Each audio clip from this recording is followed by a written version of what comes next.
আসসালামু আলাইকুম ওয়া রাহমাতুল্লাহি ওয়া বারাকাতুহু। আর রমজান আল্লাযী উনজিলা ফীহিল কুরআন বলা হয়েছে না, যে নিশ্চয় আমি রমজান মাসে কুরআন নাজিল করেছি। রমজান মাসের কুরআন নাজিলের কারণেই রমজান মাসের মর্তবাটা বৃদ্ধি পেয়েছে ভাই। রমজান মাসে কুরআন নাজিল কারণে কি রমজান মাসের মর্তবা মর্যাদাটা বৃদ্ধি পেয়েছে। কত গুণ বৃদ্ধি পেয়েছে? সাধারণভাবে আমরা কোনো ইবাদত করলে 10 গুণ বৃদ্ধি পাই। আল্লাহ সুবহানাহু বলেছে আমার উম্মতের জন্য স্পেশাল একটা কোয়ান্টিটি রয়েছে, যে স্পেশাল একটা মর্যাদা রয়েছে। অন্যান্য উম্মতেরা যা ইবাদত করতো তাই পাইতো, কিন্তু আমার উম্মতের জন্য যা ইবাদত করে তার 10 গুণ বৃদ্ধি করে দেওয়া হয়। সুবহানাল্লাহ। আর রমজান মাসে 10 গুণ থেকে 700 গুণ পর্যন্ত, এবং কোন ক্ষেত্রে অফুরন্ত আনলিমিটেড আল্লাহ তাআলা অফুরন্ত দান করেন। সুবহানাল্লাহ। শুধু রমজান মাসের ক্ষেত্রে। তাহলে এই মাসটা কি ইবাদত করার, ইবাদত তোলার, ইবাদত কবুল করে নেওয়ার একটা মৌসুম না ভাই? অবশ্যই একটা কি মৌসুম, একটা ইবাদত করার মৌসুম। তো রমজান মাসের মর্যাদা কিভাবে আসলো? আমাদের বিষয়টা খেয়াল করতে হবে। কোরআন আল্লাহ তাআলার যে কথা, আল্লাহ তাআলা তো আমরা চোখে দেখতে পাচ্ছি না, আল্লাহ তাআলার যে কথাগুলো, সে কথাগুলো লিপিবদ্ধভাবে কোরআনে রয়েছে। আল্লাহ তাআলা যেরকম শান এবং মর্যাদা, আল্লাহ তাআলার কথাগুলো সেরকম শান এবং মর্যাদা। তার কথা কখনোই কোনো সন্দেহ করা যাবে না। সন্দেহাতীতভাবে তার কথাটা যেরকম সেরকমই। তার কথা কখনোই অতীত, বর্তমান, ভবিষ্যতের ক্ষেত্রে তারতম্য নেই। অর্থাৎ কোরআন হলো অবিকল। 1000 বছর আগেও কোরআন যেরকম ছিল এখনো থাকবে, কিয়ামতের আগেও থাকবে, এবং সব সময় এক সমানই থাকবে। কোরআন হলো জীবন্ত মুজিজা। কোরআনের কোনো হুকুম আহকাম কখনোই পরিবর্তন হবে না। পৃথিবী আমাদের যতই কিছু হোক, আপডেট কোরআনের বিষয়গুলোই থাকবে। এখন প্রশ্ন, কোরআন আল্লাহ তাআলা কোথায় নাজিল করেছেন? প্রথমে কোরআন আল্লাহ তাআলা লাওহে মাহফুজে নাজিল করেছেন, ঠিক না? ওখানে লাওহে মাহফুজ করে নাজিল করেছে। এই জন্য আসমান এবং জমিনের মধ্যে সর্বশ্রেষ্ঠ যে জায়গাটা, সেই জায়গাটার নাম কি ভাই? লাওহে মাহফুজ।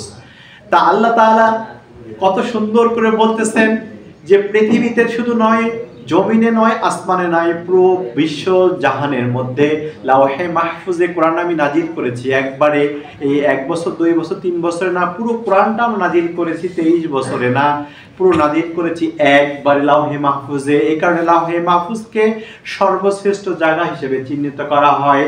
আর সেখান থেকে 1টা 2টা 3টা আয়াত এভাবে নাজিল হতে হতে হতে দীর্ঘ 22 বছর 4 মাস 14 দিনে, অর্থাৎ প্রায় 23 বছরে কোরআন কারীম মক্কা এবং মদিনায়, দীর্ঘ 13 এবং 10 বছরে 23 বছরে রাসূল আকরাম সাল্লাল্লাহু আলাইহি ওয়াসাল্লামের নিকট কোরআন কারীম নাজিল হয়েছে। সুবহানাল্লাহ। তাহলে আমরা এই বিষয়টা খেয়াল করব, 1-2 বছরে না, দীর্ঘ 23 বছরে কোরআন কারীম নাজিল হয়েছে। ভাই, কোরআন কারীম কে নাজিল করাইছেন? আল্লাহ তাআলা। কার মাধ্যমে নাজিল করাইছেন? জিবরাইল আলাইহিস সালামের মধ্যে কোরআন কারীম কি নাজিল করাইছেন। আমাদের ফেরেশতা রয়েছেন মুনকার এবং নাকির।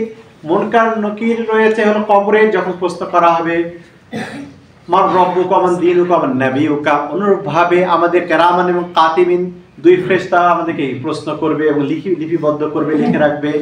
অনুরূপভাবে মালিক এবং রিদওয়ান 2 জন ফেরেশতা রয়েছে, জান্নাত এবং জাহান্নামের ফেরেশতা রয়েছে।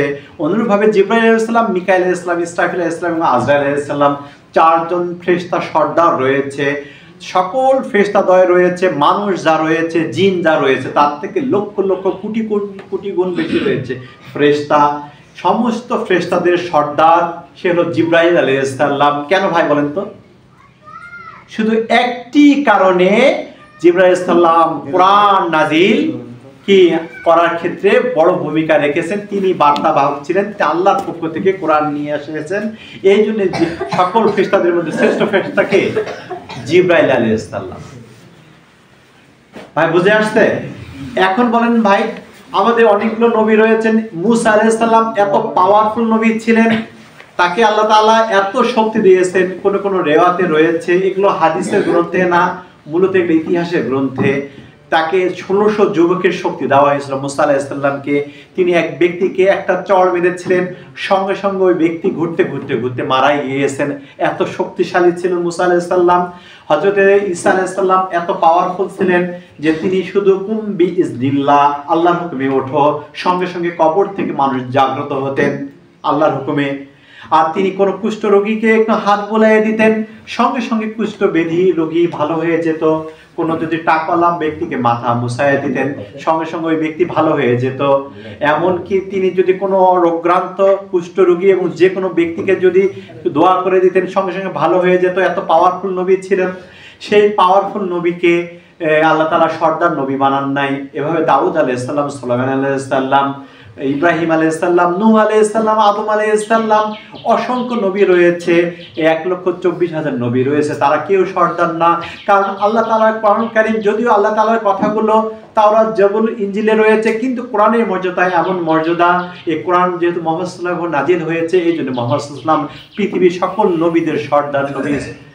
কি দু জাহানের সর্দার সাইয়্যিদানা হযরত মুহাম্মদ সাল্লাল্লাহু আলাইহি ওয়াসাল্লাম। কি কারণে? কোরআন নাজিলের কারণে। কার উপর নাজিল হয়েছে? মুহাম্মদ সাল্লাল্লাহু আলাইহি ওয়াসাল্লামের উপর। যদি অন্য নবীর উপর নাজিল হতো তাহলে অন্য নবীর মর্যাদাও সেরকম হতো। এখন আমরা বলি কোরআন নাজিল হয়েছে কোন মাসে? ভাই কোন মাসে? রমজান মাসে। তাহলে মুহররম, সফর, রবিউল আউয়াল, রবিউল সানি, জামাদুল আওয়াল, জামাদুল সানি, রজব, শাবান, তারপর শাওয়াল, জিলকদ, জিলহজ, এই মাসগুলোতে কি আল্লাহ তাআলা মর্যাদা দেন নাই যতটা আল্লাহ তাআলা রমজান মাসে মর্যাদা দিয়েছেন? রমজান মাসে মর্যাদা এই কারণে, কারণ এই রাত রয়েছে, এখানে একটা বিশেষ রাত রয়েছে, কদরের রাত। আর এই কদরের রাতে রমজান মাসে কোরআন কারীম আল্লাহ তাআলা নাজিল করেছেন। এই কারণে আল্লাহ তাআলা রমজান মাসের গুরুত্বটা সবচেয়ে বেশি দিয়েছেন। এই জন্য মাসের সর্দার ইবাদত করার সময় রমজান মাস।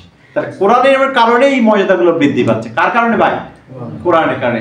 যার কারণে মর্যাদা তাকে আমরা চিনি না।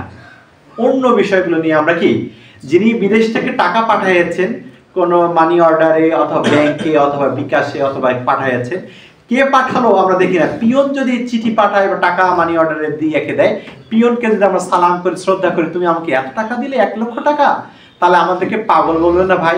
টাকা কি পিয়ন পাঠাইছে? পাঠাইছে আমাদের বড় ভাই অথবা আমাদের পিতা মাতা, আমাদের আত্মীয় স্বজন, রিলেটিভ। সে তো টাকা পাঠাইছে, তিনি টাকার মূলত হলো চাকরি করে বিধায় আমাদেরকে কি হস্তান্তর করলো। কিন্তু টাকা পাঠাইছেন কে? আমাদের রিলেটিভ, ঠিক না? যার কারণে এই মর্যাদা, সেটা হলো কোরআন কারীমের কারণে। তো সেই কোরআনকে আমরা ভুলে গিয়ে পিয়নের আমরা কি করি? শ্রদ্ধা সম্মান করি। আমরা বুঝি না।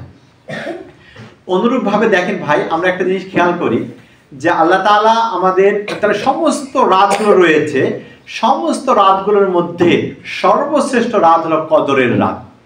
আল্লাহ তাআলা বলেছেন 1000 মাসের থেকেও উত্তম। ইন্না আনজালনাহু ফি লাইলাতুল কদর ওয়া মা আদরাকা মা লাইলাতুল কদর লাইলাতুল কদরি খায়রুম মিন আলফি শাহর। আলিফ লাইলা বলতাম না, আলফ মানে 100, আলিফ মানে 1000, আলিফ আলফ মানে কি 1000, আর লাইল মানে রাত।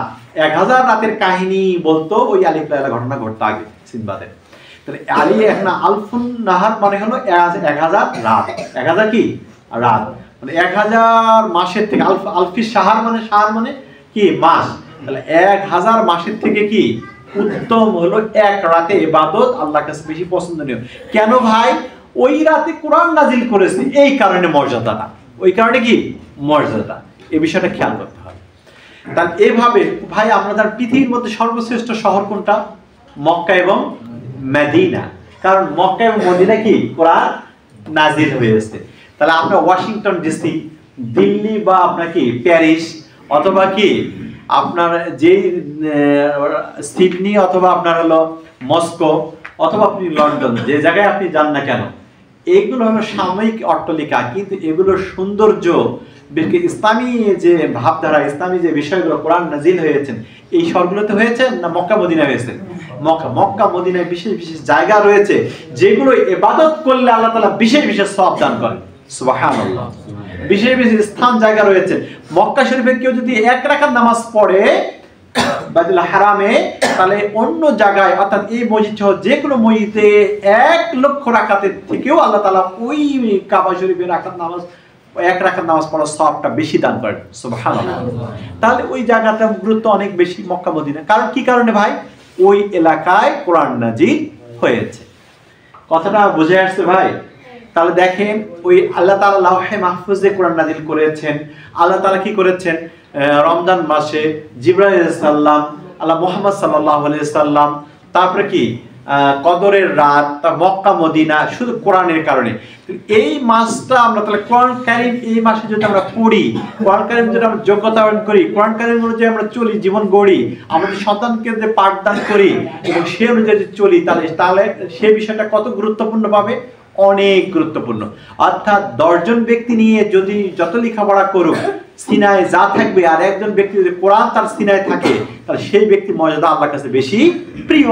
কারণ রমজান মাসটা যদি বেশি প্রিয় হয় বাকি 11টা মাস থেকে, এত শহর থেকে যদি মক্কা মদিনায় উন্নত হয়, এত নবী থেকে মুহাম্মদ সাল্লাল্লাহু আলাইহি ওয়াসাল্লাম উন্নত হয়, এত ফেরেশতা থেকে যদি জিবরাইল আলাইহিস সালাম উন্নত হয়, শ্রেষ্ঠ হয়, তাহলে অবশ্যই কোরআন যদি মসজিদে থাকে, তাহলে বাকি সকল স্থান থেকে মসজিদটা আল্লাহর কাছে বেশি শ্রেষ্ঠ।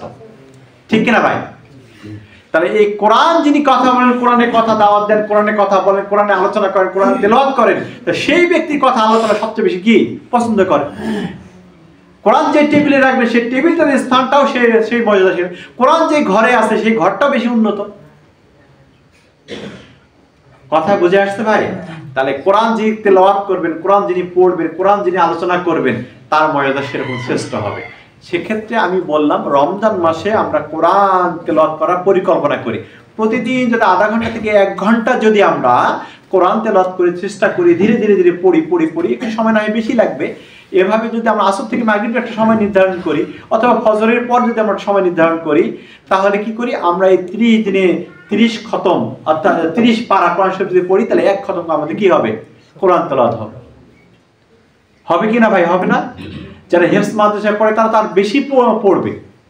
আমাদের সাধারণ ব্যক্তিদের আমাদের উচিত একটু একটু করে প্রতিদিন যদি আমরা 1 পারা করে পড়ি, তাহলে